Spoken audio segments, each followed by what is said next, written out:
Good afternoon, good afternoon, good afternoon, good afternoon. Radhe Radhe, Radhe Radhe. मेरी आवाज़, मेरा वीडियो क्लियर है आप लोगों के पास? मेरी आवाज़ और मेरा वीडियो क्लियर है? जय श्री श्याम, जय श्री राम, राधे राधे, राधे राधे, जय Bajrangbali. Good afternoon, good afternoon, good afternoon. बिल्कुल निशा, स्वागत है तुम्हारा। जो स्टूडेंट आज पहली बार आए हैं उन सभी का स्वागत है, और जो हमेशा से आ रहे हैं उनका बेहद स्वागत है। जो पहली बार आ रहे हैं उनका तो स्वागत है ही, क्योंकि वो पहली बार इस क्लास में आ रहे हैं। तो उम्मीद करता हूँ कि आपको बहुत अच्छा लगेगा लाइव क्लास में आके, जहाँ आप इंटरेक्ट कर पाएंगे। मैं आपको आपसे बात कर पाऊंगा। इंटरेक्शन इसी बात का कि हम एक दूसरे से बात कर पाएंगे, और लाइव आप मुझे देख भी पाओगे कि जो आपको पढ़ा रहा है वो सही में जीवित है या नहीं है। इस बात का जो प्रमाण है वो आपको आज मिल जाएगा।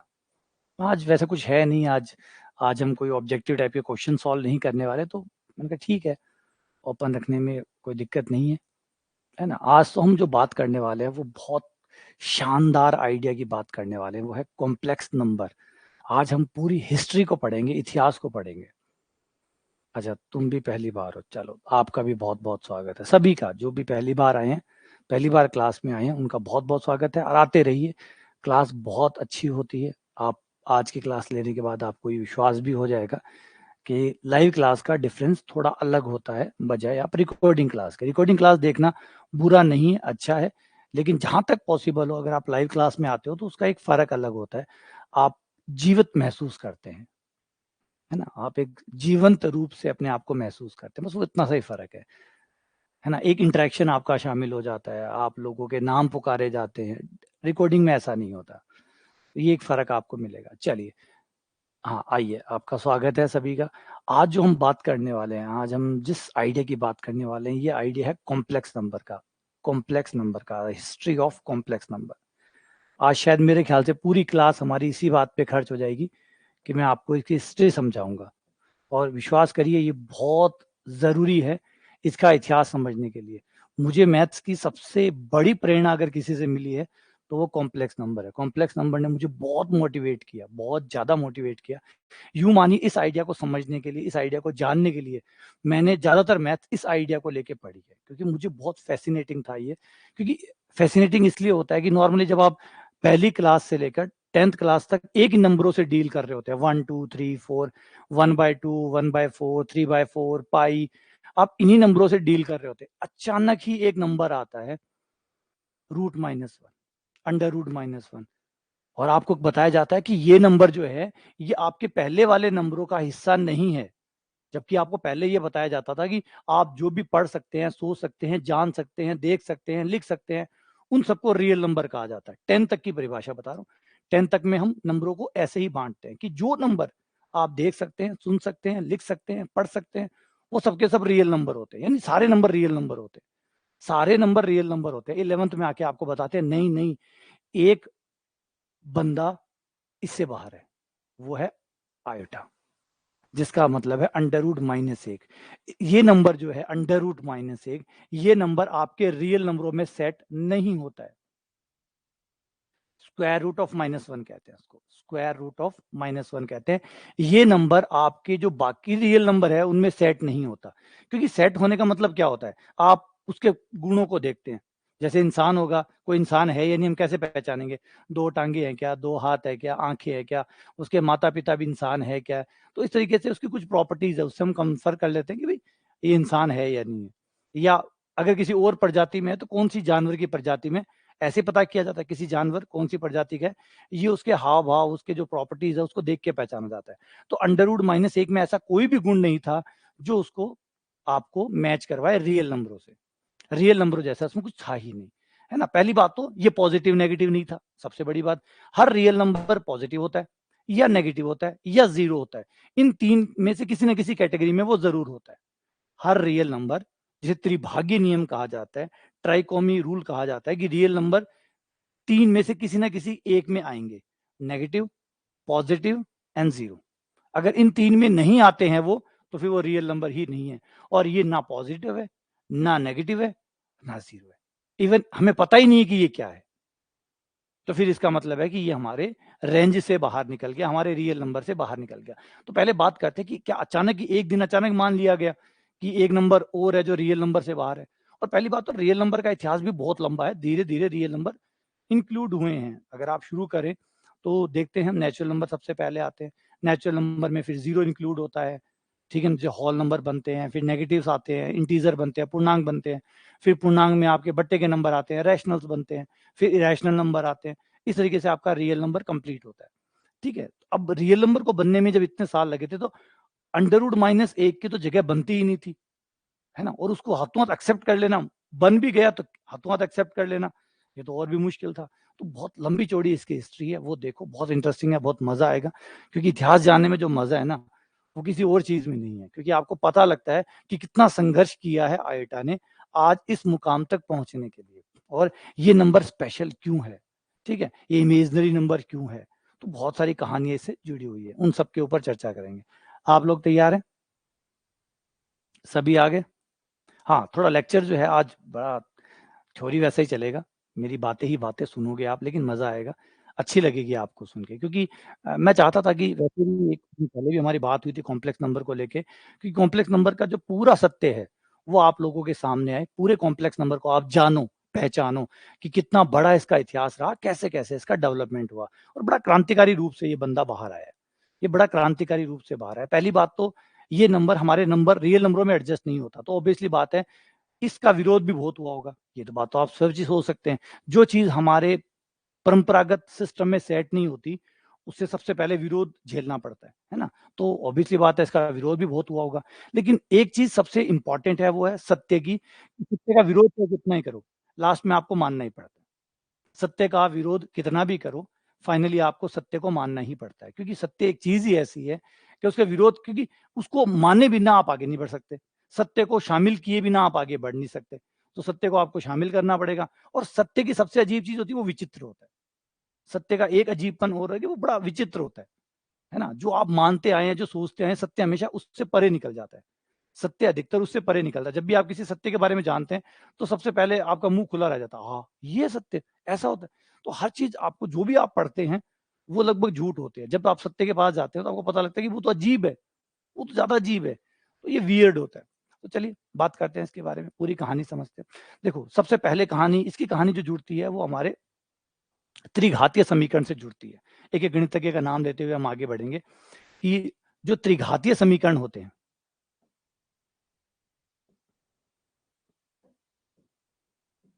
त्रिघातीय समीकरण ax क्यूब, देखो हम आइटा पे कैसे पहुंचे उसकी बात से शुरू कर रहे हैं कि आइटा की यात्रा कैसे हमने तय की। और जैसे मैंने कहा कि सत्य खुद आएगा, सत्य खुद आएगा, बस आप हर बार उसको नजरअंदाज करते रहेंगे, लेकिन वो सत्य है, कितनी बार नजरअंदाज कर लो, लास्ट में मानना तो पड़ेगा पड़ेगा। तो देखो सत्य कहाँ से निकल के आया। तो त्रिघात समीकरण की शुरुआत करते हैं कि त्रिघात समीकरण का जो सॉल्यूशन था, वो बहुत लंबे समय तक ट्राई किया गया, बहुत लंबे समय तक, और इसका एक सॉल्यूशन बनाने की कोशिश की गई कि इसका एक सॉल्यूशन बन सकता है क्या, इसका एक फॉर्मूला बन सकता है क्या, क्या इसका कोई मेथड बन के इसका एक सॉल्यूशन हो सकता है क्या, जैसे क्वाड्रेटिक इक्वेशन का होता है, जैसे द्विघात समीकरण का होता है, क्या द्विघात समीकरण के तर्ज पे इसका भी हो सकता है क्या। और ये क्विस्ट जो थी, ये खोज जो थी, वो 4000 सालों तक चली। सोचिए, 4000 सालों तक, 1-2 साल नहीं, प्रमाण है इसके। 4000 सालों तक अलग-अलग सभ्यताओं ने, बेबीलोनियन, इजिप्टियन, ग्रीक्स, और ये इंडियन भी आते हैं इसमें, चाइनीज़ भी आते हैं, बहुत सारे हैं, जो 4000 साल इसमें लगा दिए, लेकिन कोई भी इसके सॉल्यूशन पे नहीं पहुँचा। कोई भी इसके सॉल्यूशन के आस-पास भी नहीं पहुँचा। तो एक इटली के अंदर एक मैथमेटिशियन थे, जो कि लियोनार्डो दा विंची का नाम सुना होगा आपने, लियोनार्डो दा विंची, बहुत फेमस पर्सनैलिटी थे लियोनार्डो दा विंची, और जीनियस थे। आज मेडिकल साइंस में जो डायग्राम्स या जो चीज़ें मेडिकल साइंस की इस्तेमाल करते हैं, वो लियोनार्डो दा विंची की ही हम ड्राइंग्स का ज़्यादा इस्तेमाल करते हैं। बड़ा हट के बंदा था, मतलब समय से बहुत आगे था। कभी उसके बारे में अलग से एक सेपरेट लेक्चर हम लेकर हम बात करेंगे। लियोनार्डो दी कैप्ची की आपने बहुत सारी इमेजेस, फ़ोटो जो उन्होंने बनाई है, ड्राइंग्स, उनके बारे में, जैसे मोनालिसा के बारे में सुना होगा, लास्ट सफ़र के बारे में सुना होगा, ऐसी 2-3 पेंटिंग्स है जो उनकी बहुत फेमस है और आज भी उसका रहस्य को समझने के लिए साइंटिस्ट लगे पड़े हैं और उसके रहस्य को ढंग से समझ नहीं पाए। तो थोड़ा बहुत याद आ गया होगा, सुन लिया होगा आपने। मोनालिसा की पेंटिंग के बारे में ज़रूर सुना होगा कि मोनालिसा की जो पेंटिंग है, उस पेंटिंग को आज तक साइंटिस्ट जो है वो अलग-अलग एंगल से समझने की कोशिश कर रहे हैं, समझ नहीं पा रहे हैं। ये जो पेंटिंग थी, ये लियोनार्डो दा विंसी ने बनाई थी। तो लियोनार्डो दा विंसी के जो मैथ्स टीचर थे इटली के अंदर उस समय, उनका नाम था लुका पिचोली। लुका पिचोली थे 1494 के आसपास की बात है, लुका पिचोली। थोड़े मैथमेटिशियन के नाम भी सुनते जाइए।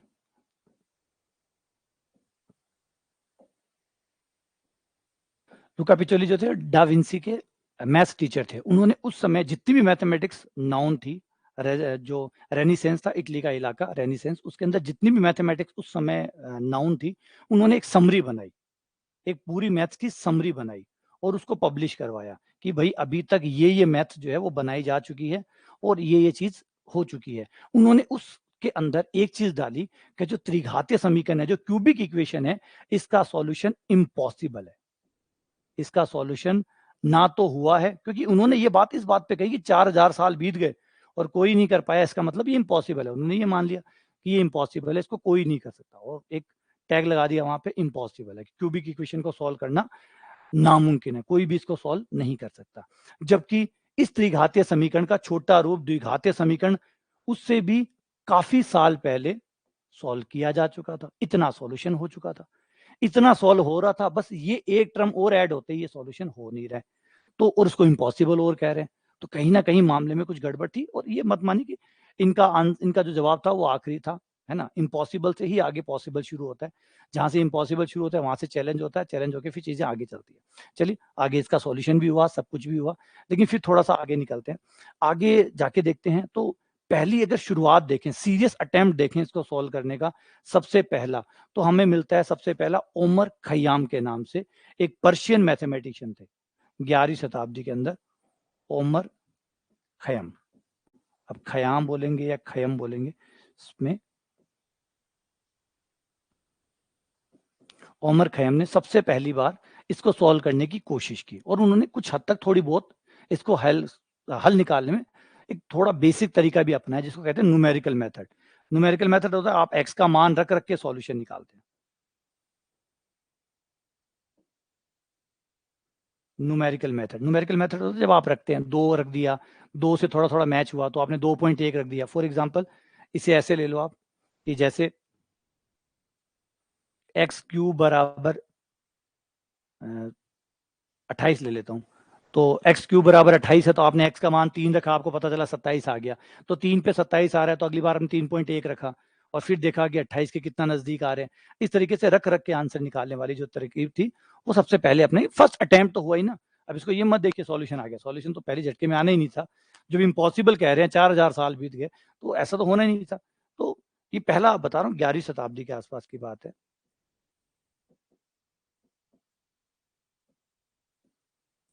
11वीं शताब्दी के आसपास इसको ट्राई करने की कोशिश की गई। पहले ट्राई को भी थोड़ा सा समझिए कि पहले क्वाड्रेटिक इक्वेशन को कैसे सॉल्व करते थे, थोड़ा सा इसका विज्ञान भी समझ लो ताकि कहानी आपको समझ में आ जाए कि कैसे ये लोग जो थे क्वाड्रेटिक इक्वेशन को सॉल्व करते थे। वैसे थोड़ा बहुत शायद मैंने पहले पढ़ाया हुआ है, लेकिन अब दोबारा एक बार पढ़ा देता हूँ। एक इक्वेशन ले लेते हैं जिससे हम समझते हैं कि वो पहले सॉल्व कैसे करते थे। एक चीज तो याद रखिएगा कि शुरुआत के अंदर इक्वेशंस नहीं हुआ करती थी, शुरुआत में इक्वेशन नहीं होती थी। शुरुआत में आपसे 2 ही चीजें जानते थे, एक तो लिखना, भाषा, जो भी आपकी भाषा थी, पर्शियन थी या फ्रेंच थी या जो भी भाषा थी, एक तो भाषा का इस्तेमाल होता था, एक होता था ग्राफ, पिक्चर्स का, फोटोज का, आप इमेज बनाते थे, चित्र बनाते थे। यानी इक्वेशन जो बराबर का चिन्ह था या ये चिन्ह जो ये यूज नहीं होते थे। मोस्ट ऑफली काम ज्योमेट्री से होता था, ज्यामिति की सहायता से ही करा जाता था, मतलब चित्र में सब चीजों को देखा जाता था। तो एक द्विघात समीकरण को समझो कि उस समय कैसे सॉल्व होती थी। फॉर एग्जाम्पल जैसे मान लो एक्स स्क्वायर प्लस 26x, ध्यान दीजिएगा, बड़ा मजेदार है ये पॉइंट, क्योंकि कैसे वो पहले लोग सॉल्व करते थे उसको समझो। आज तो हम द्विघात समीकरण का सीधा सीधा फॉर्मूला लगाते हैं, सीधा आंसर निकाल लेते हैं, उस समय ऐसा नहीं था। ठीक है ना। हाँ, कहानी आपको बहुत लंबी चौड़ी है, इसमें सुनने को पूरी मिलेगी। इसे समझो कि हुआ क्या, वो लोग क्या करते थे। एक्स स्क्वायर को, क्योंकि उस समय ज्योमेट्री होती थी, एक्स स्क्वायर जो है ध्यान से देखो तो ये एरिया है, वर्ग का क्षेत्रफल, जिसकी लंबाई x है, वर्ग है, इससे चौड़ाई भी x होगी, लंबाई इंटू चौड़ाई x होगी। तो ये एक ले लिया जिसकी लंबाई x है और जिसकी चौड़ाई x है। फिर 26x एक आयत हो गया जिसकी लंबाई 26 है, चौड़ाई x है। ये 26, ये x। इन दोनों के एरियाओं का जोड़, ये एरिया प्लस ये एरिया इक्वल्स टू 27। इन दोनों का एरिया मिलाकर 27 है। वो इस तरीके से समझते थे, थोड़ा अजीब लगेगा क्योंकि हम इस तरीके से नहीं समझते। वो उस समय सोचो, उस समय आज से आप बहुत पहले की बात कर रहे हैं, आज यहाँ से आप 1000-1500 साल पहले की बात कर रहे हैं। तो उस समय ऐसे नहीं रहा कि आज बराबर के चिन्ह आ गए, स्क्वायर आ गया, क्यूब आ गया, इस तरीके के नहीं रहा था। क्योंकि उस समय सोच के देखो, उस समय कोई एमएससी नहीं करता था, कोई बीएससी नहीं करता था। उस समय जो पढ़ रहा था वो मैथ्स को अपने इंटरेस्ट के लिए पढ़ रहा था, अपनी रुचि के लिए पढ़ रहा था। और उस समय सिर्फ चीजों को चित्र के सहायता से देखा जाता था। आज इतना अब्स्ट्रैक्शन हम यूज करते हैं, आज इतना अब्स्ट्रैक्शन यूज करते हैं, उतना अब्स्ट्रैक्शन पहले कभी नहीं था। उतनी काल्पनिक चीजें नहीं इस्तेमाल करते थे, जो दिखती थी उसी पे विश्वास करते थे, जो दिखता था उसी पे विश्वास करते थे, यानी विश्वास बहुत लिमिटेड था पहले। तो इस तरीके से वो करा करते थे। अच्छा, इसको फिर वो सॉल्व कैसे करते थे? सॉल्व करने के लिए उन लोगों ने तरीका अपनाया कि ये जो है, इस आयत को 2 बराबर भागों में बांट लो। बराबर भागों में बांटते ही ये हो गया आपका 13, ये हो गया आपका 13। 13 इंटू 13, एक 13 को इसके चिपका दो, एक 13 को उठा के नीचे लगा दो, एक 13 को यहां रख दो, एक 13 को उठा के यहां रख दो। अब आपका देखो क्या बन गया, ये है आपका x इंटू एक्स वाला, और 13 वाला हिस्सा हमने यहां पे जोड़ दिया।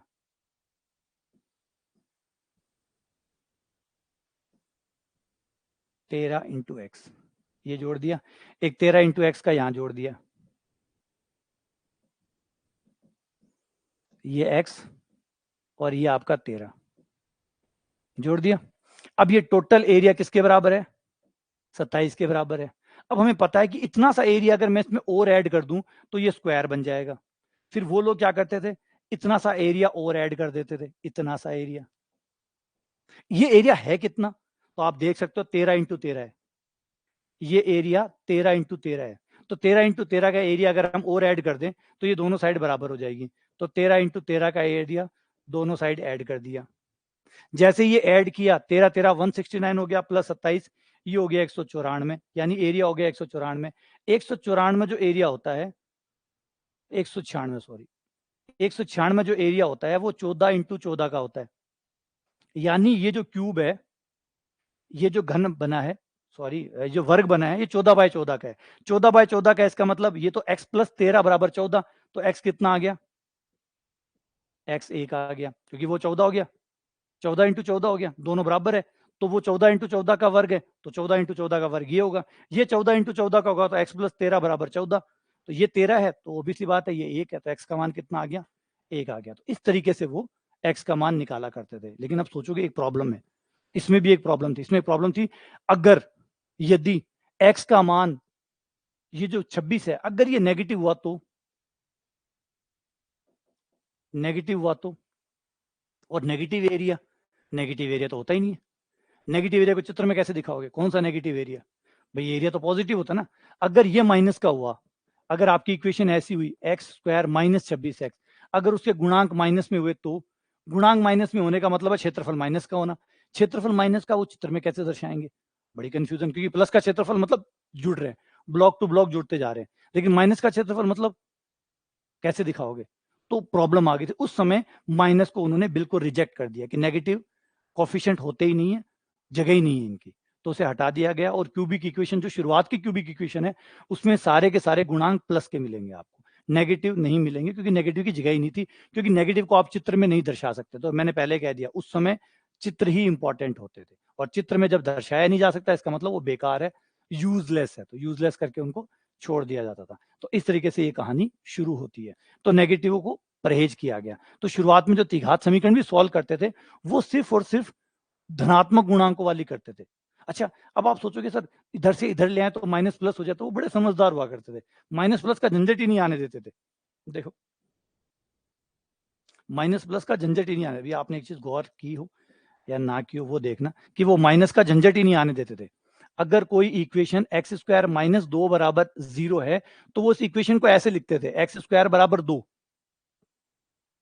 तो माइनस की होगी ना, इधर होगी तो माइनस उधर रख लेगा, वो पहले से उधर रख लेते थे, माइनस का झंझट ही नहीं आने देते थे, क्योंकि उन्हें पता था कि माइनस को निरूपित नहीं किया जा सकता, तो जो भी माइनस की संख्या होती थी उधर उधर या इधर रख के उसको प्लस बना लेते। इसीलिए एक त्रिघात समीकरण जो होती थी वो एक नहीं होती थी उनके लिए त्रिघात समीकरण भी 19 हुआ करती थी।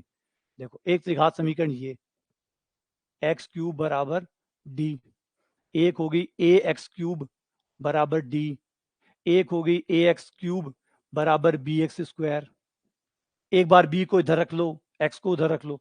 इस तरीके से 19 त्रिघात समीकरण वो पढ़ा करते थे। Dash dash dash dash dash, जितने पॉसिबल रूप हो सकते थे सारे पॉसिबल रूप जो है वो पढ़ा करते थे, क्योंकि इधर उधर लाते ही उनके लिए वो अलग हो जाता था, क्योंकि वो माइनस का हो गया, माइनस का होते उनके लिए वो परेशानी सबक बन जाता था, इसलिए वो उसको उधर ही रखते थे। तो इस तरीके से एक त्रिघात समीकरण जो एक है उसको वो 19 टुकड़ों में पढ़ा करते थे। इस टाइप के लिए अलग, इस टाइप के लिए अलग, इस टाइप के लिए अलग, इस टाइप के लिए अलग, का कारण था माइनस। माइनस के साथ प्रॉब्लम जो थी वो दिक्कत थी, और वो दिक्कत लगातार चल रही थी। अब यहां से शुरू होती है अगली कहानी। क्लियर है ये बात? तो ये समझ में आ गया आप लोगों को? यहां तक बात समझ में आ गई कि कैसे वो द्विघात समीकरण को सॉल्व किया करते थे? यहां तक समझ में आ गया आपको कैसे वो लोग सोच कर सॉल्व क्या करते थे? अब उससे आगे चलें अगर हम, है ना, अगले हिस्से पे चलें, तो जैसे ही ये चीज, जैसे मैंने ओमर खैयम का जो नाम बताया था, ओमर खैयम ने एक बार एक न्यूमेरिकल सॉल्यूशन निकालने की कोशिश की इस तरीके की, जिसकी गुणांक धनात्मक हो, उसका जो न्यूमेरिकल सॉल्यूशन है वो रख रख के निकाल के, जिस टाइप के सॉल्यूशन होते हैं उस टाइप के सॉल्यूशन निकालने की कोशिश की। इसके बाद में जो दूसरा अटेम्प्ट होता है वो उमर खैयाम के 400 साल बाद होता है, 1510 में, 1510 में, यानी 400 साल बाद।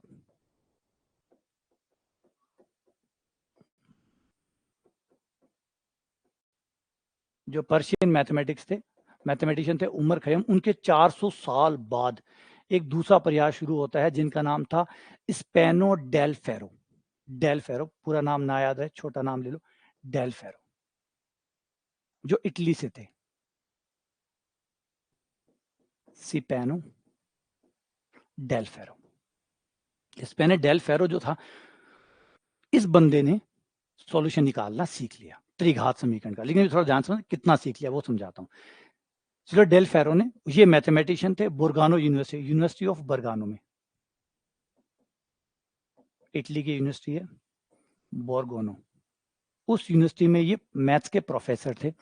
तो जो स्पेनो डेल फेरो थे, उन्होंने क्या किया, जो त्रिघातीय समीकरण होती है, उस त्रिघातीय समीकरण में, अभी सुनिएगा हिस्ट्री में क्योंकि काफी चीजें हैं जो इसमें छुपी हुई है, उन्होंने इसका सॉल्यूशन निकालना सीखा, लेकिन वो भी कुछ टाइप की, जब ए का मान ये होगा, सी का मान ये होगा, डी का मान ये होगा, साथ ही साथ एक्स स्क्वायर का पद नहीं होना चाहिए, ये पद नहीं होना चाहिए। इसे कहते हैं depressed cubic equation. Depressed cubic equation, जब आप बीएससी में होते हैं तो आपको पढ़ाया जाता है कि कैसे आप एक्स स्क्वायर को पद को हटा सकते हो। अब थोड़ा बहुत याद आया होगा आपको कि जब आप बीएससी में होते हैं, जब आपको थ्योरी ऑफ इक्वेशन पढ़ाया जाता है, तो आपको पढ़ाया जाता है कि एक्स स्क्वायर के पद को कैसे हटाते हैं, एक्स स्क्वायर के पद को हटाया कैसे जाता है। तो एक्स स्क्वायर के पद को हटाने के बाद जो आपकी त्रिघात समीकरण बचती है उसको कहते हैं डिप्रेस्ड क्यूबिक इक्वेशन। तो जो फेरो थे, उन्होंने उसको, इसके कुछ टाइप के, कुछ इससे मतलब ए का मान ये, सी का मान ये नहीं, सारी डिप्रेस्ड इक्वेशन भी ऐसी नहीं कि सारी की सारी को सॉल्व कर सकते थे, कुछ लिमिटेड टाइप की जो डिप्रेस्ड इक्वेशन थी उनको सॉल्व करना उन्हें आता था।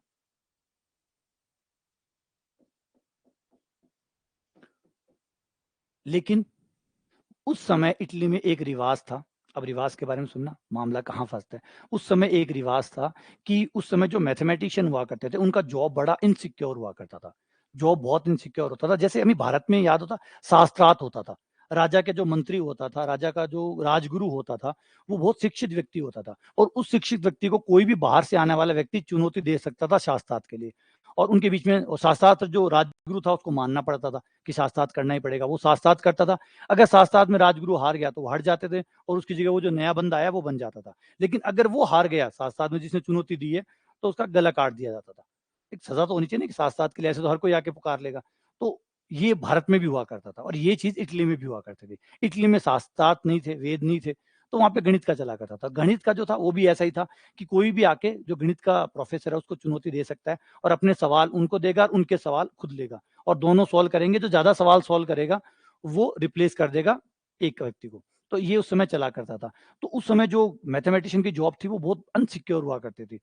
तो जो डेल फेरो थे, डेल फेरो को त्रिघात के समीकरण की जो डिप्रेस्ड इक्वेशन थी वो सॉल्व करनी आ गई थी और ये उस समय तक किसी और को सॉल्व करनी नहीं आती थी। तो उन्होंने इसका सॉल्यूशन जो था वो अपने पास में रखा हुआ था और किसी को बताते नहीं थे कि सॉल्यूशन था। जब भी कोई उनको चुनौती करता तो वो अपने 30 सवाल जो थे वो लाके उसके ऊपर दाग देते थे, ले कर इसको सॉल्व। और उसको कोई सॉल्व कर नहीं पाता था। उनकी जो पोस्ट थी वो सुरक्षित रहती थी। अच्छा, इनको इतना डर था कि उन्होंने अपना जो सॉल्यूशन था, जो अपना आंसर था, उसको एज ए पोएम के रूप में कन्वर्ट कर लिया। एज ए पोएम में कन्वर्ट कर लिया ताकि उसकी सबमिशन कोई पढ़ ही ना सके, कोई समझ ही ना सके। पोएम के रूप में कन्वर्ट कर लिया और फिर लास्ट में समय बीतता चला जाता है और लगभग 1526 के अंदर 1500 हाँ, लगभग 1526 के अंदर इनकी डेथ हो जाती है। 1526 यानी इसके लगभग 16 साल बाद इनकी डेथ हो जाती है और इनका एक स्टूडेंट होता है, क्योंकि मरने वाला है कुछ तो स्टूडेंट को बता के जाएगा। तो इनका जो एक स्टूडेंट था फियरो के नाम से, एंटेनियो फिरो, एंटेनियो, उसको वो अपना ये सॉल्यूशन बता के जाते हैं कि भैया ये सॉल्यूशन है, तू ये रख ले, ये सॉल्यूशन रख ले, मैंने इस सॉल्यूशन से अपनी जिंदगी काट दी, तू भी ये सॉल्यूशन रख, कोई भी सवाल पूछे तो ये 10-30 सवाल दाग देना, तो तेरी पोस्ट जो है वो बच जाएगी। तो एंटीनो फिरो जो था वो मैथ्स में ज्यादा बढ़िया नहीं था, ज्यादा अच्छा शानदार नहीं था, लेकिन फिर भी उसे लगा कि ये जो गुरुजी ने जो चाबी दी है, चाबी से मेरा काम चल जाएगा। उसी समय एक और मैथमेटिशियन होता है जो पास के ही शहर में रहता है, इसका नाम बहुत कमाल है। इसी का नाम आपने बीएससी की बुक के अंदर सुना होगा, जिसका नाम है टटैग्लिया। टटैग्लिया,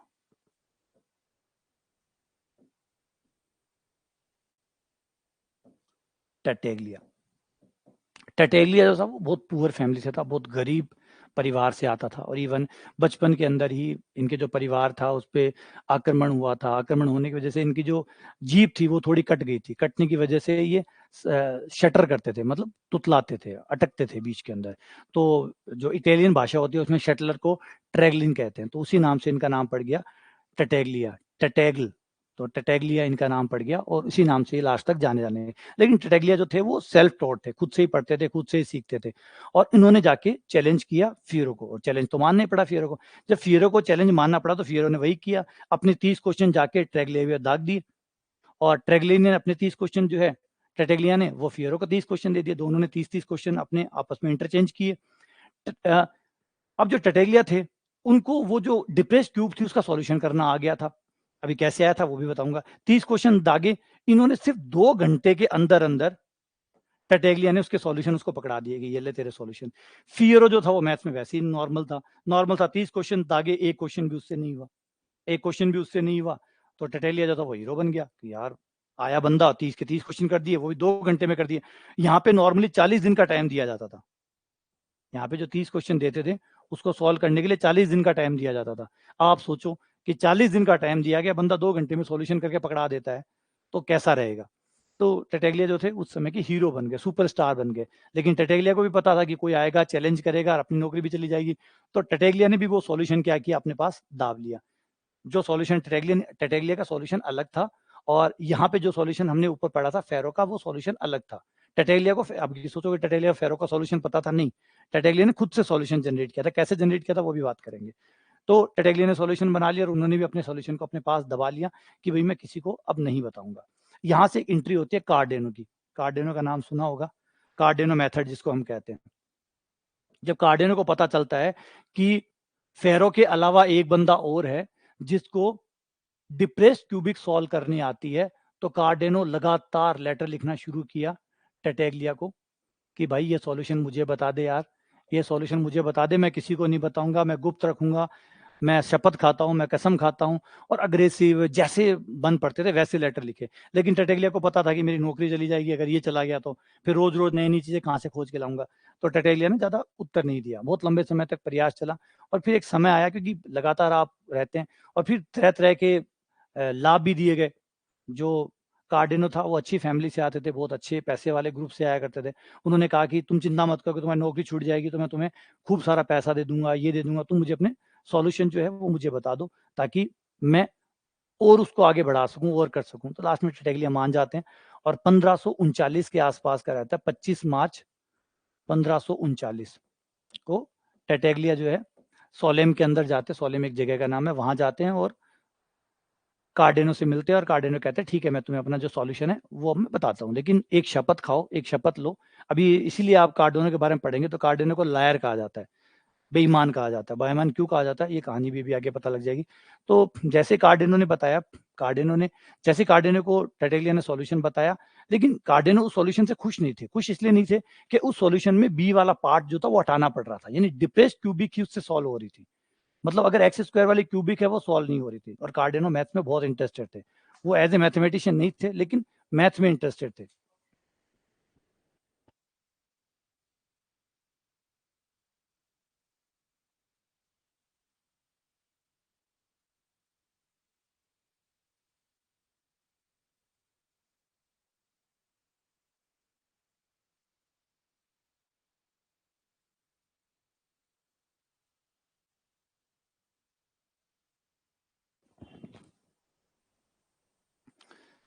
हाँ अच्छा ठीक है, चलिए आगे कहानी में आगे बढ़ते हैं। हाँ सुन तो रहे ना आप लोग, भाग मत जाना भाई। तो आगे बढ़ते हैं, कहाँ आ गए हम, कार्डेनो तक आ गए। ये उसके बाद में कार्डेनो को जब टटगलिया था उन्होंने शर्त लगी कि भाई आप किसी को नहीं बताओगे, आप शपथ लो कि आप किसी को नहीं बताओगे। तो कार्डो ने कहा कि हाँ नहीं बताऊंगा, मैं किसी को नहीं बताऊंगा। लेकिन जैसे मैंने बताया कि ये वाला पार्ट हटाना जो कार्डिनो को पसंद नहीं आ रहा था, तो उन्होंने इसको सॉल्व करने के लिए एक तरीका निकाला जो आप आज यूज करते हो कि बी को कैसे हटाया जाता है। और बी को हटाने के लिए आपको कहते हैं मूलों को थोड़ा सा कम कर दो, एक्स माइनस एच कर दो। मूलों को थोड़ा सा कम करते ही आपका बी वाला पार्ट हट जाता है। ये आप लोगों ने बीएससी में देखा होगा, नहीं देखा होगा तो थ्योरी ऑफ इक्वेशन जब आप पढ़ोगे तो आपको समझ में आ जाएगा। अगर इस एक्स में से एक क्वांटिटी घटा दी जाए तो आपका बी वाला पार्ट रिमूव किया जा सकता है। तो उन्होंने ये खोज करके इस पेपर को पब्लिश करने के लिए दे दिया। लेकिन उन्होंने टैक्टेलिया जो शपथ खाई थी वो याद थी, अगर वो तोड़ते हैं तो गलत हो जाएगा। अच्छा, या तो फिर वो टटक लिया के मरने का इंतजार करें, जो कि संभव नहीं था। तो फिर उन्होंने कार्डिनो ने एक उपाय ढूंढा कि एक काम करते हैं, फिरो के पास चलते हैं। तो वो फिरो के पास गए। फिरो तब तक तो मर चुके थे, ये तो पहले ही हो चुका। लेकिन फिरो का जो स्टूडेंट था जिसके पास सॉल्यूशन था, कार्डेनो फिरो के पास आते हैं। फिरो के लिए अब सॉल्यूशन कोई काम का नहीं था क्योंकि पोस्ट से वो तो बाहर जा चुका था। अब उसके लिए वो सॉल्यूशन काम का नहीं था, तो उन्होंने फिरो ने वो सॉल्यूशन जो थे वो कार्डेनो को दे दी कि ये लो फिरो के सॉल्यूशन। तो जो फिरो वाले सॉल्यूशन है वो काफी हद तक टटेगलिया के सॉल्यूशन से मैच करते थे। तो उन्होंने फिरो, टटेगलिया और खुद का नाम डाल के वो पेपर पब्लिश करा दिया। जैसे टटेगलिया को पता लगा तो उन्हें लगा कि उसने मेरे साथ बेईमानी कर दी, और उन्होंने बहुत सारे लेटर जो है वो कार्डेनो को लिखे ये कहते हुए कि तुमने मेरे साथ बेईमानी की या क्या। जबकि कार्डिनो ने जवाब में लिखा कि मैंने बेईमानी नहीं की, मैंने जो आपका सॉल्यूशन है वो पब्लिश नहीं किया, मैंने फिरो वाला जो सॉल्यूशन है वो पब्लिश किया है। तो इस तरीके से एक आम से वो दोनों तरफ से सही है, कौन गलत है कौन सही है वो तो कोई नहीं बता सकता, क्योंकि टटेगलिया के हिसाब से तो वो गलत था क्योंकि उन्होंने सॉल्यूशन बताया और उन्होंने वो निकाल दिए। और उन्होंने कहा कि नहीं मैंने तो आपकी शपथ तो तोड़ी नहीं, मैंने तो जो फिरो का जो पार्ट था वो पब्लिश करवाया। तो इस तरीके से वो लगातार एक चलता रहा। लेकिन अभी भी याद रखिएगा, अभी भी हमारा जो सॉल्यूशन था त्रिघातीय समीकरण वो लिमिटेड सॉल्यूशन था। लिमिटेड सॉल्यूशन का मतलब ए बी सी डी, जो फेवरेट वैल्यू है ए बी सी डी के, उन्हीं के लिए सॉल्यूशन आता था। हर ए बी सी डी के लिए सॉल्यूशन नहीं आ रहा था, हर ए बी सी डी के लिए सॉल्यूशन नहीं आ रहा था, क्योंकि जो बाकी ए बी सी डी है, हर कोई ए बी सी डी के लिए जब हम मान निकालने जाते हैं तो बीच में एक मामला फंस रहा था अंडर रूट माइनस का। जब आप सबका सॉल्यूशन निकालने जाते हैं तो आपका आंसर फंस जाता है अंडर रूट -1 पे। अंडर रूट की संख्याएं आनी शुरू हो गई थी। जब आप सभी ए बी सी के लिए आंसर निकालने जा रहे थे तो आपको ऐसी संख्याएं मिल रही थी under root -4, under root -5, under root -121। ऐसे नंबर आपको मिल रहे थे जिनका कोई सेंस नहीं था। एक मिनट समझता हूँ कि इनको क्या कहते हैं, इनका सेंस क्यों नहीं था। देखो, जब आप बोलते हो अंडर रूट -1 कि माइनस अंडर रूट -1 है क्या, एक्चुअली में अगर मैं इसको मान लूं कि ये एक्स है और दोनों तरफ वर्क करूं तो ये हो गया एक्स स्क्वायर बराबर -1। इसका मतलब पता आप क्या कह रहे हैं, आप ये कह रहे हैं कि एक स्क्वायर है जिसकी लंबाई एक्स है, गौर से समझना, जिसकी लंबाई एक्स है, जिसकी चौड़ाई एक्स है, लेकिन उसका क्षेत्रफल -1 है। ये था पॉइंट, ये था इसको एक्सेप्ट ना करने की परेशानी। इसका मतलब समझ रहे हो आप क्या कह रहे हो, जिसकी लंबाई एक्स जो है वो रियल में पॉजिटिव नंबर है, चौड़ाई पॉजिटिव नंबर है, दोनों की गुणा नेगेटिव आ रही है और क्षेत्रफल नेगेटिव आ रहा है।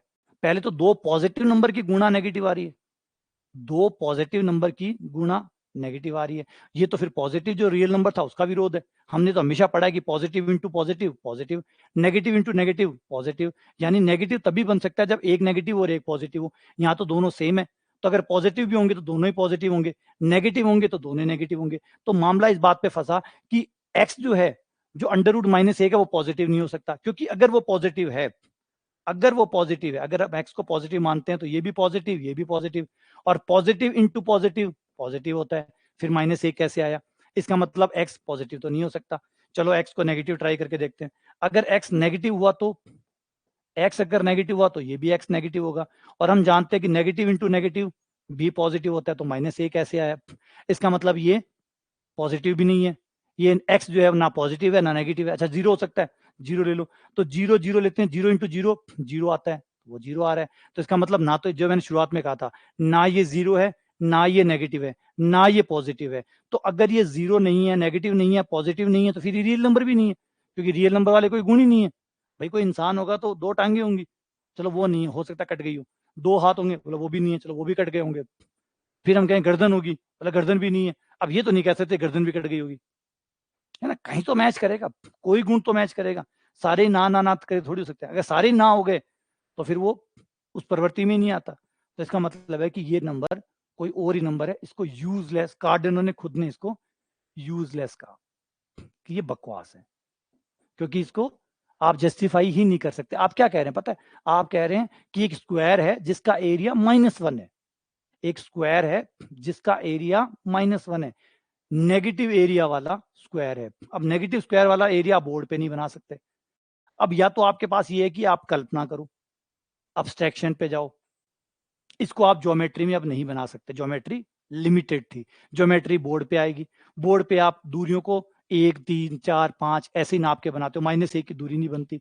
तो प्रॉब्लम आनी शुरू होगी यहाँ पे कि भाई अब ज्योमेट्री ज्यादा दिन नहीं चल सकती, और फाइनली यहां से उद्गम होता है अलजेब्रा का।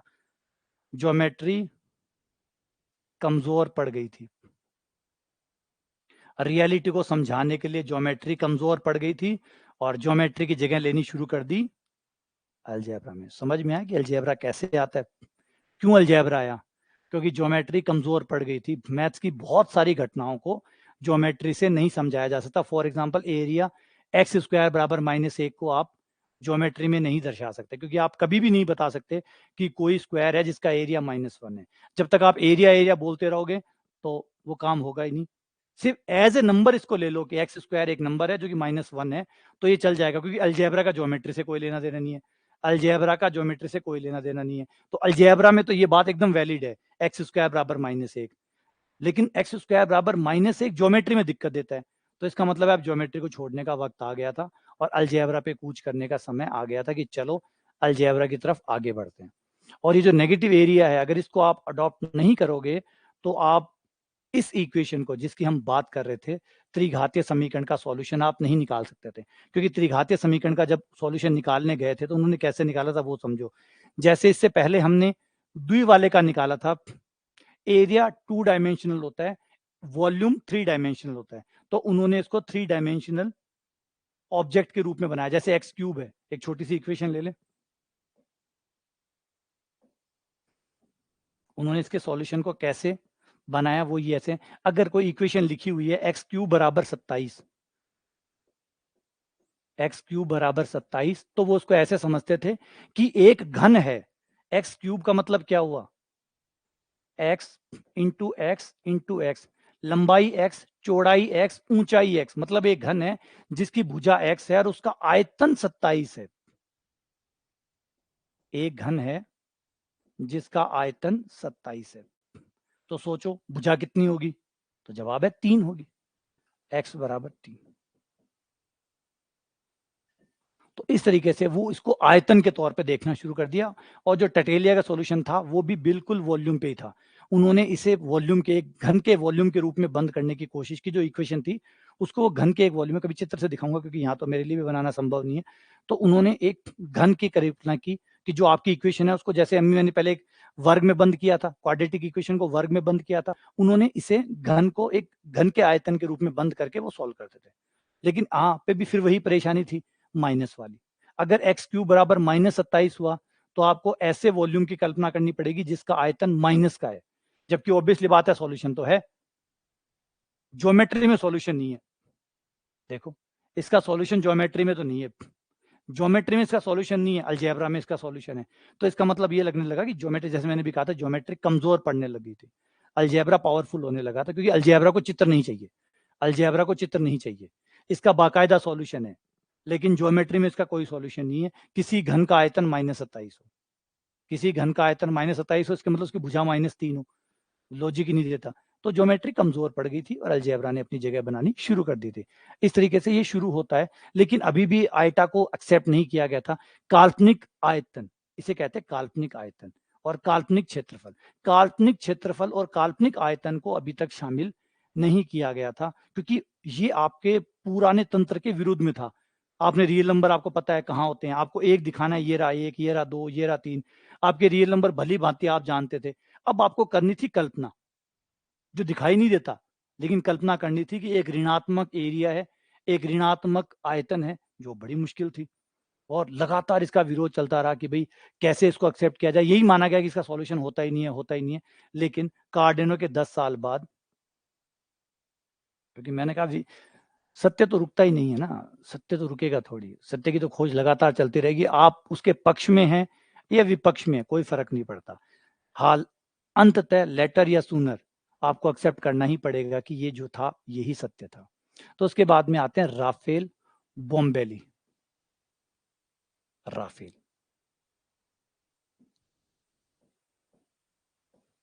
बोम्बेली, राफेल बोम्बेली आते हैं और पहली बार इस नेगेटिव वाले आइडिया को वो एक्सेप्ट करते हैं कि भैया ये जो अंडर रूट वाला है, इसे कोई दिक्कत नहीं है, अंडर रूट -1 जो है वो एक अलग प्रजाति है, ये एक प्रकार का नंबर है, ये अलग है, कोई बात नहीं, ये साथ में रहता तो रहने दोनों, क्या दिक्कत है। जैसे 3 अंडर रूट -1 है, जैसे 3 होता है, एक 3 अंडर रूट -1 हो जाएगा, दोनों को साथ में रख लो।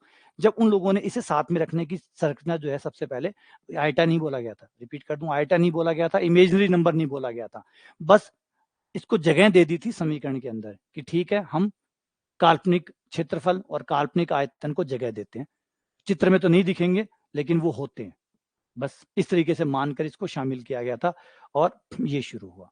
और ये शुरू होने के बाद में आपका under root -1 as under root -1 आपके गणित में, अलजेब्रा में शामिल होना, ज्योमेट्री में तो हो ही नहीं सकता था, पॉसिबल ही नहीं था, अलजेब्रा में ये शामिल होना शुरू हो गया। और इसके बाद में एक आते हैं 1600 के आसपास, फिर अभी तक याद रखिएगा, अभी तक जो मैथमेटिक्स थी उसकी प्रॉब्लम भाषा थी, अभी भी वो सिर्फ भाषा में लिखी जाती थी। भाषा का मतलब समझे, जैसे ये बराबर का चिन्ह नहीं होता था, इसको बराबर या इक्वल करके लिखा जाता था, बराबर इक्वल। तो उस समय तक भाषा इस्तेमाल होती थी या चित्र इस्तेमाल होता था, चित्र या भाषा जो है उसका इस्तेमाल होता था। उसके बाद में 1600 के आसपास एक आते हैं एफ वीटे के नाम से, जिनके नाम से एक मेथड भी ज्यादा जाता है, वर्ज वीटा मेथड। आप लोगों ने अगर एमएससी की हो तो इनके नाम पे एक मेथड सुना होगा जिसका नाम था वर्ज वीटा मेथड। तो वर्ज वीटा मेथड, जो वीटे थे, उन्होंने सबसे पहले मॉडर्न सिंबल्स जो आज हम यूज करते हैं, उनका, मॉडर्न सिंबल्स जो आज हम यूज करते हैं उनको लिखना शुरू किया, जैसे x², x³ equals, plus, minus, ये जो चिन्ह थे ये इन्होंने इक्वेशन में लिखना, नोटेशन जिसको आप कहते हैं, उनको शामिल किया इन्होंने लिखना। और यहां से शुरू होती है कहानी। अब आपको चित्रों के भरोसे नहीं चलना, क्योंकि अब यहां से लग रहा होगा आसान चीज आज है, यहां से आप मुक्त हो गए ज्योमेट्री से, क्योंकि अब आप चीजों को लिख पा रहे थे, अब आप ऐसे लिख पा रहे थे, अब आपको चित्र पे नहीं जाना, क्योंकि जब तक चित्र में जाएंगे वो चीजें नहीं दिखेगी, क्योंकि चित्र में आप देखने की कोशिश करते हो, अब जो चीज होगी वही दिखेगी ना, जो आपकी आंखें देख सकती है वही चीजें कागज पे आ सकती है, जिनको आपकी आंखें नहीं देख सकती। और क्या हम ये माने कि जो चीजें आंखें देख सकती है सिर्फ वही चीजें धरती पे होती है? तो ये बात भी गलत है, हम खुद जानते हैं कि आंखें तो बहुत लिमिटेड है, आंखों की देखने की क्षमता तो बहुत लिमिटेड है, उसके परे भी बहुत सारी चीजें होती है जो आपकी आंखें नहीं देख पाती। फॉर एग्जाम्पल हवा, फॉर एग्जाम्पल खुशबू, सुगंध जो है, किसी की आवाज है, क्या हमें दिखती है लेकिन सुनती तो है, हवा है वो नहीं दिखती लेकिन फिर भी स्पर्श करती है। तो बहुत सारी चीजें जो आपकी आंखों की क्षमता से बाहर है, तो इसका मतलब सिर्फ आंखों पे विश्वास कर लेना बेवकूफी होगी। तो ज्योमेट्री पूरी तरीके से आपकी आंखों का विश्वास था, और आंखों के पे ज्योमेट्री सीमित थी। तो अलजेब्रा में आए, अब हमें देखने की जरूरत ही नहीं, क्या है, बस समीकरण है, समीकरण है, दैट्स कोई ज्योमेट्री नहीं, कोई चित्र नहीं, कुछ और नहीं, हम मुक्त हो गए यहाँ से। और यहाँ से मुक्त होने के बाद में इसको धीरे धीरे पब्लिसिटी मिलती चली गई, क्योंकि इसको लेने से हमारे सॉल्यूशन आने शुरू हो गए थे। इसको एक्सेप्ट करने से हमारे सॉल्यूशन आने, लेकिन याद रखिए एक्सेप्ट कर लेना एक पूरे रूप से एक्सेप्ट कर लेना बड़ा होता है। जैसे कई लोग लव मैरिज कर लेते हैं, शादी हो, भाग के शादी कर ली, लेकिन क्या हो गया, शादी हो गई, सर्टिफिकेट मिल गया, लेकिन घर वालों ने थोड़ी एक्सेप्ट कर लिया। अब ताने शुरू होते हैं, कहानियां शुरू होती है, बातें शुरू होती है, बस वैसे ही था, मजबूरी थी, एक्सेप्ट करना मजबूरी थी, क्योंकि वही ना, शादी करके बच्चा बच्ची भाग के शादी कर लिया है, मैरिज का सर्टिफिकेट लिया है, अब माँ बाप क्या करे, मानना मजबूरी है, लेकिन दिल से मान ले वो जगह थोड़ी बनेगी अभी। तो अभी वो जगह नहीं बनी थी जो दिल वाली थी, है ना। इसके बाद में आते हैं रेने देस्कार्ते। देस्कार्ते इनका भरपूर इस्तेमाल करते हैं, खूब इस्तेमाल करते हैं, खूब पॉपुलराइज करते हैं कि नहीं भैया ये बुरे नहीं है, ये अच्छे हैं, आपके जैसे रियल नंबर होते हैं वैसे ही होते हैं, इनको जगह दो, इनको मानो, ये कोई बुरी चीज नहीं है, इनसे आप बहुत से मैथमेटिक्स की प्रॉब्लम को सॉल्व कर सकते हैं। लेकिन सबको लगा नहीं यार ये तो विचित्र चीज है, क्या होगा इसको क्यों याद करें। तो लगातार फिर भी चलता रहा, लेकिन धीरे धीरे जगह बन गई। और जो रेने देस्कार्ते थे, अब देखो रेने देस्कार्ते पॉपुलराइज कर रहे थे, लेकिन पॉपुलराइज करते करते इन नंबरों को इमेजनरी नंबर बोल रहे थे। आज जो इमेजनरी नंबर वर्ड आप सुनते हैं वो रेने देस्कार्ते का नंबर है, उन्होंने इसे नंबर दिया था इमेजनरी नंबर। अब आप बताओ, आप खुद इमेजनरी नंबर बोल रहे हो, लोगों को कह रहे हो विश्वास करो, सोचो, आप खुद उसको इमेजनरी नंबर कह रहे हो और लोगों को कह रहे हो कि इस पे विश्वास करो, तो एक कॉन्ट्राडिक्शन था। तो इमेजनरी नंबर जो वर्ड आता है वो रेने देस्कार्ते से आता है। फिर उसके बाद में आयलर आते हैं, आयलर इमेजनरी नंबर को आई सिंबल देते हैं, आई सिंबल जो है वो दिया गया था आयलर से। लेकिन अभी भी एक प्रॉब्लम ये थी कि ये नंबर को एक्सेप्ट कर लिया, फिर अभी तक ये इस तौर पे माना गया कि सवाल को जब सॉल्व करते हैं तो बीच में कई विचित्र स्टेप आते हैं ना, जब हम सवाल को सॉल्व करते हैं तो बीच में कई स्टेप आते हैं, जिसे इंटरमीडिएट स्टेप कहते हैं। तो लोगों ने कहा कि आइटा कुछ नहीं है, बस बीच का स्टेप है, खाली एक बार बीच में कुछ भी आ सकता है, बीच में तो कुछ भी आ सकता है, तो बीच वाला स्टेप है, थोड़ी देर बाद में जब वो लास्ट में आंसर आता है तो हट जाता है। तो इंटरमीडिएट स्टेप के तौर पे आइटा को एक्सेप्ट था, बस जैसे बाहरी तौर पर, जैसे मैंने भी बताया वो शादीशुदा वाला एग्जाम्पल, ऐसे ही बस उसको एक्सेप्ट किया गया कि ठीक है शादीशुदी कर ली, ठीक है, लेकिन एक्सेप्टेंस पूरा नहीं था। तो इंटरमीडिएट स्टेप्स के तौर पे आइटा को माना जाता था। लेकिन उसके बाद में बहुत समय बीतता है और फिर एक फंडामेंटल चेंज आता है, वो है हमारा श्रोडिंगर इक्वेशन। 1925 आता है, 1925। और देखो मैथ्स में इसका विकास हो चुका था, और मैथ्स को हमेशा यही माना जाता है कि मैथ्स में कोई चीज हो रही है तो इसका मतलब उसका वास्तविकता से कोई ज्यादा लेना देना नहीं है, क्योंकि मैथ्स में आप बहुत सारी चीजें ऐसे करते हैं जिनका वास्तविकता से लेना देना नहीं होता ना, बहुत सारी चीजें होती है। तो मैथ्स में अगर कोई चीज डेवलप कर रही है तो मैथ्स में वैसे भी ज्यादा आप विरोध नहीं करते कि ठीक है चलो, क्योंकि मैथ्स बहुत बढ़ गई थी, बहुत सारे ग्रुप थ्योरी जैसे एकदम अब्स्ट्रैक्ट कंसेप्ट है वो शामिल होने लग गए थे। तो जब इतने अब्स्ट्रैक्ट कंसेप्ट शामिल होने लग गए तो आइटा से भी अब इतना ज्यादा परहेज नहीं था। जैसे आज के टाइम में अगर कोई लव मैरिज हो तो इतना परहेज थोड़ी होगा। तो धीरे धीरे एक्सेप्टेंस बढ़ गया था आइटा के प्रति, शुरू हो गया था। लेकिन अभी भी उसे ऐसे नहीं माना गया कि ये रियलिटी है, आइटा को एज ए रियलिटी नहीं माना गया था कि ये वास्तविकता है। वास्तविकता में तो रियल नंबर ही है, अगर दुनिया में कोई दिखते हैं काम आते हैं तो वो रियल नंबर है। हम भी पढ़ते हैं, हम भी कोई सॉल्यूशन में जब आइटा में सॉल्यूशन आ जाता है हम रिजेक्ट कर देते हैं कि आइटा मतलब काल्पनिक सॉल्यूशन है, कोई काम के नहीं है, बकवास है, छोड़ दो, रियल वालों को रख लेते हैं। आज भी हम दुराचार तो करते ही हैं, आइटा के साथ आज भी हम दुराचार करते हैं, आइटा वाले सॉल्यूशन को छोड़ देते हैं, रियल नंबर वालों को ले लेते हैं। तो इतने साल 2023 में भी ये हालत है हमारी, तो इसका मतलब सोचो पहले क्या रही होगी। तो 1925 के अंदर जब श्रोडिंगर की वेव इक्वेशन आती है,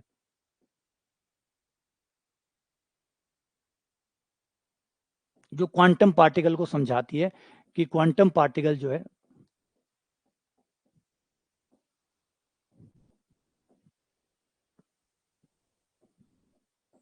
इस इक्वेशन को हम कहते हैं श्रोडिंगर की वेव इक्वेशन। अब इस वेव इक्वेशन में श्रोडिंगर भी बड़े सरप्राइज थे, क्योंकि उन्होंने भी आयटा को एज ए रियलिटी एक्सेप्ट नहीं किया था, लेकिन उनकी इक्वेशन में आयटा आ रहा था, उनकी इक्वेशन में आयटा आ रहा था, और वो काफी तरीके से चेक करने की कोशिश कर रहे थे कि आयटा का रखना पड़ेगा क्या, लेकिन हर बार आयटा जो है वो जगह ले ही रहा था। तो वो बड़े सरप्राइज थे। इवन जब उन्होंने ये पेपर पब्लिश किया तो उस पब्लिश पेपर में एक नोट तक लिखा कि भाई जो आयटा है, ऑब्वियसली बात है, मैं खुद नहीं समझ पा रहा हूँ कि ये कहाँ से आ गया, ये क्यों आ रहा है। तो अगर कोई ऑब्जेक्शन उठाता है तो उसका फेयर ऑब्जेक्शन होगा। इवन उन्होंने खुद भी मान लिया कि अगर कोई इसके पेपर पे कोई ऑब्जेक्शन देता है कि भाई आयटा कैसे आया, तो मैं उसका ऑब्जेक्शन को मानता हूं कि सही ऑब्जेक्शन है, फेयर है, क्योंकि आपका जो वेव फंक्शन फाई है वो एक रियल फंक्शन है, अब रियल फंक्शन में आयटा कहां से आ गया? रियल फंक्शन में आयटा कैसे आ गया? तो बड़ी दिक्कत थी कि आयटा को उन्होंने कोशिश भी की। अच्छा, बाकी जो फिजिसिस्ट थे उन्होंने भी ट्राई करने की कोशिश की, कैसे ना कैसे आयटा से हटा दिया जाए, लेकिन आयटा तो जगह ही नहीं छोड़ रहा इक्वेशन में जगह। अच्छा, आयटा को छोड़ के जब कुछ बनाया गया तो वो रियलिटी को प्रेजेंट नहीं कर रहा था, वो रियलिटी में नहीं दिख रहा था। तो आयटा के साथ ही जो इक्वेशन बन रही थी वही एक्चुअली क्वांटम पार्टिकल को सही से डिस्क्राइब कर रही थी। जो आपका क्वांटम पार्टिकल होता है उसको सही से समझाने के लिए आपको श्रोडिंगर वेव इक्वेशन का इस्तेमाल करना पड़ता है, और श्रोडिंगर वेव इक्वेशन के अंदर आपको आयटा लेना पड़ता है। यानी आयटा को शामिल करने से ही रियलिटी दिख रही थी। इसका मतलब फिर क्या हुआ? फिर इसका मतलब आयटा काल्पनिक नहीं है। आयटा काल्पनिक नहीं है, क्योंकि अगर वो काल्पनिक होता तो फिर वो रियलिटी में कैसे दिख रहा है? तो मामला फंस गया। मामला फंस गया तो उसके बाद में एक रिव्यू लिखा गया, उनका नाम था फ्रीमैन। फ्रीमैन डायसन जो फिजिसिस्ट थे, उन्होंने एक रिव्यू लिखा, क्योंकि बहुत बहस चल रही थी उसके अंदर कि आयटा का इस्तेमाल किया। तो फ्रीमैन डायसन ने जो था एक रिव्यू लेटर लिखा, उस लेटर में कहा कि आप लोगों ने सबने देख लिया कि आयटा जो है उसको हटाया नहीं जा सकता। अगर इस आयटा को हम हटाते हैं तो वो रियलिटी को रिप्रेजेंट नहीं करेगा, और अगर हम आयटा के साथ रखते हैं तो हम देखते हैं ये मोस्ट ऑफ द फिजिक्स को बहुत अच्छे से रिप्रेजेंट करता है, केमिस्ट्री को बहुत अच्छे से रिप्रेजेंट कर रहा है, बिल्कुल जो एक्चुअल में फंडामेंटल साइंस है उसको वो बिल्कुल दिखा रहा है। बिल्कुल दिखा रहा है, तो अब इससे ज्यादा दिन परहेज नहीं किया जा सकता, क्योंकि ये रियलिटी है। तो फिर उन्होंने लास्ट कोटेशन में लिखा कि प्रकृति जो है, नेचर जो है, वो रियल नंबर में डील नहीं करता, वो कॉम्प्लेक्स नंबर में डील करता है। वो रियल नंबर में डील नहीं करता बल्कि कॉम्प्लेक्स नंबर में डील करता है। मतलब रियलिटी रियल नंबर से नहीं बनी है, रियलिटी कॉम्प्लेक्स नंबर से बनी है। अच्छा, थोड़ा सा इसके समझाता हूँ, इसका विज्ञान अभी हल्का सा और समझो।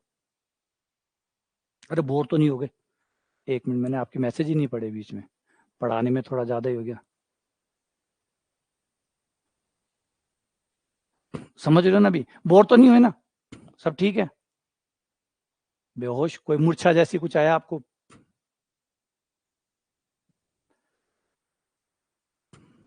क्योंकि मुझे प्यार है, मुझे मैथ से प्यार है। कैसे याद रहता है? क्योंकि मुझे मैथ से प्यार है, बहुत पसंद है मुझे, और ये तो मैंने बहुत अच्छे से सीखे। हाँ, आ जाओ, अब इसके बारे में थोड़ा सा आगे देखते हैं कि कॉम्प्लेक्स नंबर क्या कर रहे थे, कॉम्प्लेक्स नंबरों ने क्या किया।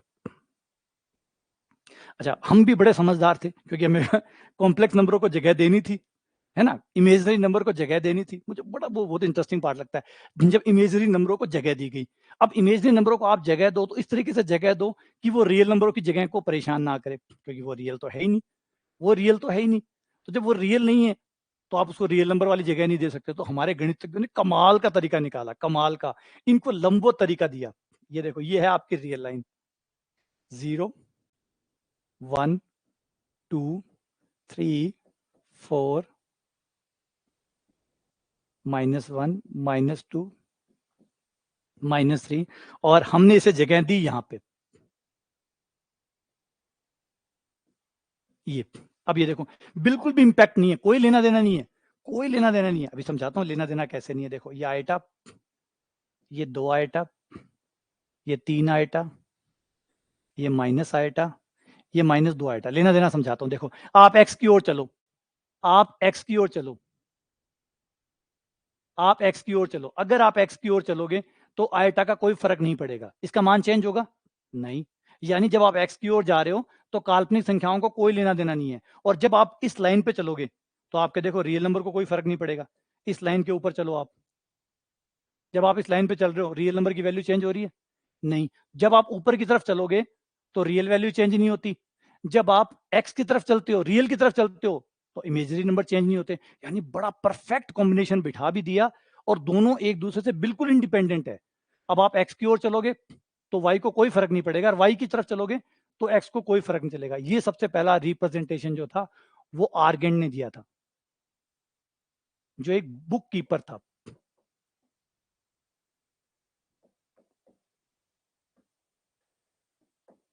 जिसे आर्गेंट प्लेन के नाम से आज हम जानते हैं। आर्गेंट ने सबसे पहली बार दोनों को एक साथ रखने की कोशिश की, शानदार तरीके से, जबरदस्त तरीके से इन्होंने इन दोनों चीजों को साथ में रखा, और बिना विवाद के, कोई विवाद है ही नहीं, करके देख लो। आप एक्स की ओर आप ये तो चाहते हैं ना कि रियल नंबर के साथ कॉम्प्लेक्स नंबर इंटरफेयर ना करे, कहां कर रहे हैं? चलाओ एक्स की ओर जाओ, देखो कोई आयटा को फर्क पड़ा नहीं, आयटा की तरफ जाओ, कोई रियल नंबर को फर्क पड़ा नहीं, तो बस, तो दोनों एक साथ रह सकते हैं, ये आर्गेन ने इनको समझाया और दोनों अब से एक साथ रह गए। अच्छा फिर क्या हुआ, फिर होता मामला जबरदस्त। कोई एक नंबर लेके देखते हैं, कोई एक नंबर लेते हैं, फॉर एग्जांपल 1 ले लिया। 1 कहाँ है, 1 यहाँ है। 1 ही थोड़ा बड़ा ले लेते हैं, 2 ले लेता हूं मैं एक बार, ये 2 ले लिया। 2 कहाँ है, 2 ये रहा, ठीक है। अगर इस नंबर को आयटा से गुणा कर दिया जाए, 2 को अगर आयटा से गुणा कर दिया जाए, 2 आयटा कर दिया जाए, तो ये नंबर यहां से उठकर यहां आ जाएगा। मतलब कहने का मतलब नंबर घूम जाएगा, नंबर घूम जाएगा, घूम गया। अब दोबारा आयटा से गुणा कर दो, दोबारा आयटा से गुणा कर दिया, दोबारा आयटा से गुणा करते ही ये -2 हो गया, -2 होते ही ये नंबर घूम के ये यहां आ गया। दोबारा आयटा से गुणा कर दो, दोबारा आयटा से गुणा करते ही -2 आयटा हो गया, ये नंबर घूम के यहां आ गया। दोबारा आयटा से गुणा कर दो, दोबारा आयटा से गुणा करते ही आप वहां जाओगे। यानी मल्टीप्लीकेशन विद आयटा सिर्फ आपको नंबरों को रोटेट करता है, सिर्फ नंबरों को रोटेशन करता है, घुमाता है। यानी आपके नंबर को जैसे आप आयटा से गुणा करोगे वो नंबर घूमेगा, घुमाव पैदा करेगा। इससे पहले आपके नंबर घूमते नहीं थे, इससे पहले आपके नंबर सीधे चलते थे। याद करो, 2 कहाँ है, उसी लाइन पे, 3 कहाँ है, उसी लाइन पे, 4 5 6 7 8 9 10।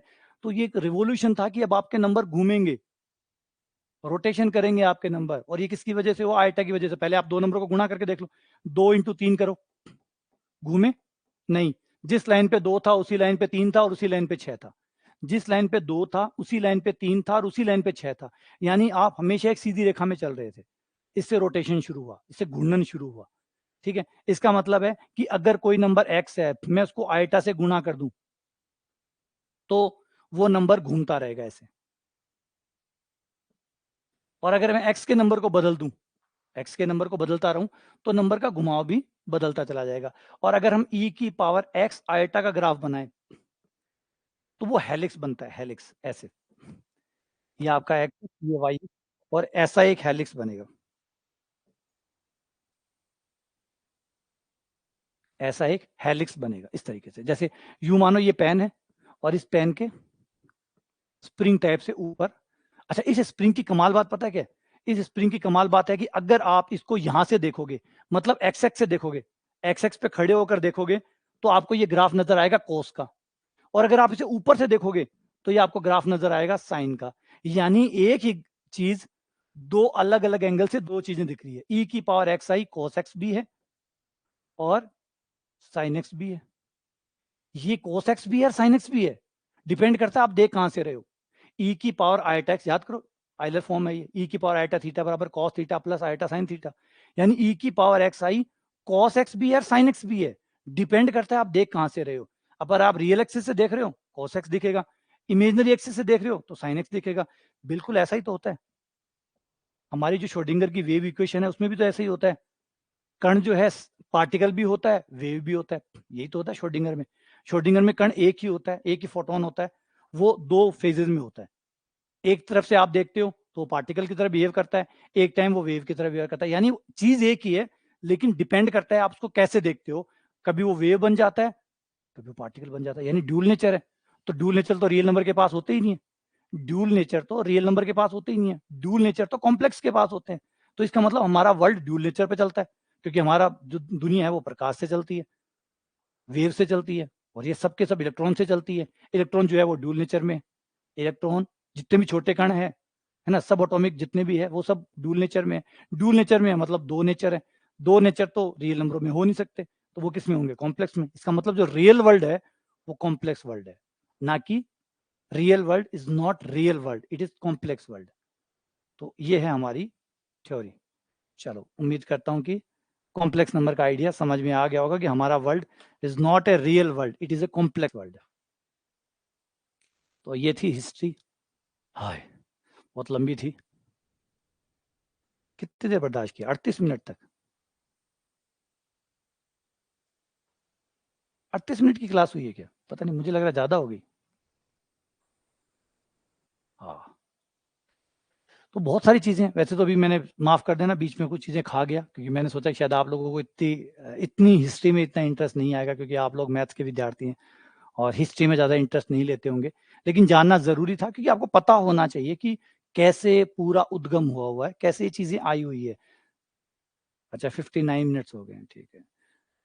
हाँ, तो ज़रूरी था, ये थोड़ा-सा एक हिस्सा था जो आप लोगों को पहले पता हो कि कैसे ये सब कुछ आया है। ऐसे ना हो कि आप लोग इससे मुक्त हो जाएँ, कि भई ऐसे ही बस मैं सिर्फ़ आपको ये पढ़ा दूँ कि आईटा बराबर √-1, इतना छोटा रूप नहीं होना चाहिए, है ना? थोड़ा बड़ा रूप होना चाहिए आप लोगों के पास, कि अब आप लोगों को कोई भी पूछे, जैसे वो उस दिन कह रहा था कि भई सर मुझे पूछा गया कि आईटा कौन होता है? तो आज आप किसी को भी एक्स, वाई, ज़ेड किसी को भी एक्सप्लेन करोगे, तो आप डिटेल में एक्सप्लेन कर सकते हो कि कौन आईटा है, कहाँ से आया, कैसे आया, क्या संघर्ष रहा और कैसे-कैसे करते-करते आज हम यहाँ तक पहुँचे हैं। तो पूरी स्टोरी आप लोगों को पता होनी चाहिए। तो अब उम्मीद करता हूँ कि आज आपके पास पूरी स्टोरी है आईटा की। आज आप नहीं पूछेंगे कि सर आईटा इतना कैसे होता है?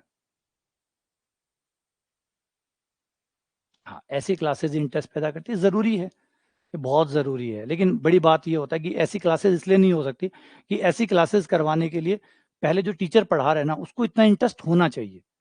जो पढ़ा रहा है उसको इतना इंटरेस्ट होना चाहिए, क्योंकि ये चीज़ें कोई एक जगह नहीं मिल जाती कि आपने ये किताब उठाई, वहाँ से आपको मिल गई। आप बहुत सारी चीज़ें पढ़ते हैं, बहुत सारी चीज़ों को इकट्ठा करते हैं, फिर धीरे-धीरे स्टोरी क्रिएट होती है कि कैसे क्या कहानी तो सबकी है ना? हमारी भी कहानी है, हर चीज़ की कहानी है, कहानी तो सब में ही होती है। लेकिन कहानी को ढूँढना बहुत मुश्किल काम होता है। तो वो इम्पोर्टेंट है और ज़रूरी हो जाता है कि स्टूडेंट जो है वो पहले कहानी से जुड़े। क्योंकि मैं जब पढ़ता था, तो मैं पहले बताऊँ कि मैंने आईटा से बहुत फ़ैसिनेटेड था कि आईटा बराबर √-1 था। एक पहला व्यक्ति ऐसा मिला था जो अलग-थलग था। है ना? नॉर्मली मैथ्स वाले भी अलग-थलग ही होते हैं।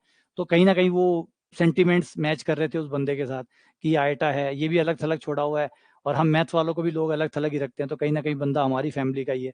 तो पहली बार उससे प्रेम हुआ, फिर उसके बारे में जानने की इच्छा हुई, लेकिन उस समय इतना संसाधन नहीं था।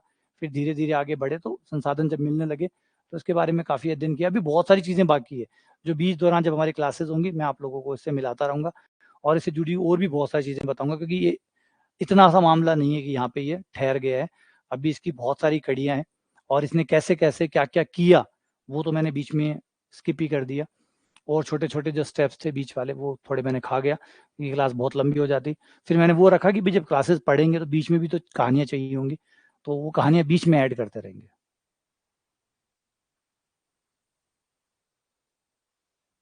ठीक है? चलिए।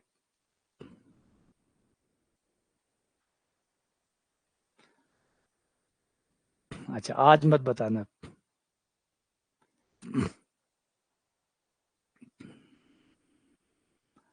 हाँ, हो सकता है। भई जो भी है, लेकिन बात स्टोरीज़, मैं स्टोरी बिना नहीं चलता।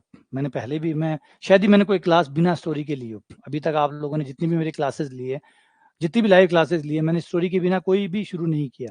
क्योंकि मैं खुद इनसे मोटिवेट हुआ हूँ, मैं कहानियों से मोटिवेट हुआ हूँ और स्टोरी तो होनी भी चाहिए। आज इतनी चीज़ें आप पढ़ रहे हैं, इतना बड़ा विरासत है हमारे पास, इतना बड़ा इतिहास है हमारे पास, तो बिना कहानियों के तो नहीं बना होगा ना। बिना कहानियों के तो नहीं बना होगा। हमारे जो परिवार है, उनमें भी कहानियाँ होती है। हमारी माँ, हमारे पिताजी कहानियाँ सुनाते हैं, हमारे दादाजी ऐसे थे, हमारे ताऊ जी ऐसे थे, हमारे वो ऐसे। जब उनकी कहानियाँ सुनाते हैं, उनकी जब कहानियाँ है, तो मैथ तो हज़ारों साल है। हज़ारों साल है तो हज़ारों कहानियाँ भी रही होंगी। तो वो कहानियाँ आप तक भी पहुँचे। कैसे हुआ, क्या हुआ? ताकि आप सिर्फ़ रट्टाफ़िकेशन ना करो, सिर्फ़ रट्टा ना चले। कहानियों के साथ रहे कि भई क्यों आया, किस लिए आया और आज ये रियलिटी को क्यों दर्शाता है? क्यों आयोटा को आप परहेज़ किया गया, मैंने आपको दिखाया। इतिहास में हज़ारों सालों का जो है ना, वो एक तरह से दमन रहा है आयोटा का, नहीं एक्सेप्ट हुआ और बताया भी था कि क्यों नहीं एक्सेप्ट हुआ।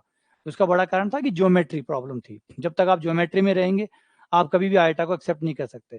तो ये एक तरह से लिबरेशन भी था कि आप ज्योमेट्री से मुक्त हो गए और आप अलजेब्रा पे चले गए। तो अब जब भी आप देखेंगे छोटी क्लास में पहले ज्योमेट्री पढ़ाई जाती है और फिर जैसे ही वो समझदार होता है, छठी में उसको अलजेब्रा पढ़ाते हैं। देखा आपने पैटर्न देखा? पहले आप जो छोटी क्लास में होते हैं, आपको ज्योमेट्री पढ़ाई जाती है, वर्ग, त्रिभुज, आयत, ये सब पढ़ाए जाते हैं। लेकिन फिर छठी में अलजेब्रा क्यों आ जाता है? क्योंकि अब ज्योमेट्री की जगह कमज़ोर पड़ गई है। अब ज्योमेट्री अब आगे नहीं बढ़ सकती। फिर ज्योमेट्री से हम आते हैं अलजेब्रा पे। अभी ये भी याद रखिएगा कि अलजेब्रा भी अपने आप में परफेक्ट नहीं है, क्योंकि अलजेब्रा भी कमज़ोर पड़ेगा और अलजेब्रा जब कमज़ोर पड़ता है, तो आप ग्रेजुएशन में पहुँच जाते हैं और फिर आपके पास एक नया आइडिया आता है जिसका नाम है एब्स्ट्रैक्शन। अभी इसकी हिस्ट्री के ऊपर बात करेंगे। एक नया वर्ड लॉक कर लीजिए जिसका नाम है एब्स्ट्रैक्शन। इसके आने के बाद देखो, पहले ज्योमेट्री ने दुनिया को बदला, फिर अलजेब्रा ने दुनिया को बदला, और उसके बाद में तीसरी चीज जिसने दुनिया को बदला वो था अब्स्ट्रैक्शन। अब्स्ट्रैक्शन क्या है? क्योंकि नाम तो सुना होगा अब्स्ट्रैक्ट अलजेब्रा, लेकिन एक्चुअल में अब्स्ट्रैक्शन क्या है उससे आपको जल्द ही मिलवाया जाएगा। ठीक है, चलिए बहुत बहुत धन्यवाद आप लोगों का इतनी देर सुनने के लिए, जानने के लिए, समझने के लिए। मिलते हैं आप लोगों से कल दोबारा नेक्स्ट क्लास में, और कल हम इसकी थ्योरी स्टार्ट कर देंगे। कल से आपको थ्योरी पढ़ाते हुए आगे ले जाऊंगा, कहानियों के साथ आगे ले जाऊंगा, कैसे कैसे क्यों क्यों हुआ, और फिर मिलते हुए जाएंगे। ठीक है, चलिए मिलते हैं आप लोगों से। हाँ, अमूर्त, हिंदी में अमूर्त कहते हैं ना, अब्स्ट्रैक्शन को हिंदी में अमूर्त कहते हैं, जिसका कोई मूर्ति रूप नहीं हो, मतलब कोई आकार ना हो। ठीक है, चलिए मिलते हैं आपसे। अगर कल वाली क्लास शो नहीं हो रही है ना, तो क्लासेस आपको वहां मिल जाएगी, वहां पे सारी इकट्ठी करके डाल दूंगा। टिग्नोमेट्री वाले फोल्डर में जाएंगे, वहां पे क्लास सारी मिल जाएंगी। वेक्टर वाले फोल्डर में जाओगे, वहां पे वेक्टर वाली सारी क्लासेस, जो भी लाइव क्लासेस अभी तक हुई है वो सारी वहां मिल जाएगी। हाँ, अब शाम की क्लास नहीं होगी आज। आज अब से 2 क्लासेस होंगी, सुबह और ये दोपहर वाली। अब आप लोग अपनी थ्योरी पढ़िए, आराम से जाइए, थ्योरी को पढ़िए, जो कॉम्प्लेक्स की थ्योरी है उसको पढ़िए। थ्योरी यहाँ पे भी दोबारा पढ़ाऊंगा, तो 2 बार थ्योरी पढ़ोगे तो बहुत अच्छा लगेगा और ज़्यादा अच्छी समझ में भी आएगी। ठीक है ना, चलिए मिलते हैं आप लोगों से।